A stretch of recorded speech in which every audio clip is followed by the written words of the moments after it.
A lot has been talked about, AI, and AI has been there for quite some time, right? We've been using this in many different ways. But the onset of the reasoning capabilities of AI and the generative capabilities of AI has actually, sort of, blasted the focus and attention on AI. And we've seen this for the last, 18 to 24 months. Everybody was very inquisitive to understand what it was, started getting deeper. And we've seen many of our customers, started doing POCs, identifying use cases and POCs.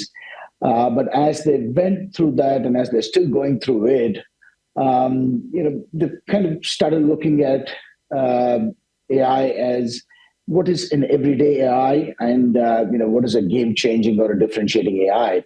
So, things like, AI used in regular business operations or business support functions like IT, HR, finance, sort of are, called horizontal sort of use cases. But anything that is very core to a customer's business, a company's core capabilities and leveraging generative AI in drug development, or even, fine-tuning supply chain, for example, are called specialist AIs.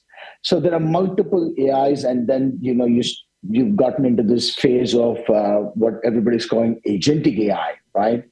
And thereby we are seeing many agents that are coming into the play, and how these agents are being used either to do tasks that people were doing, or assist people in doing those tasks, or looking at specialized functions. But at the end of the day, now market is grappling with, okay, we have so many of these agents that are in the environment.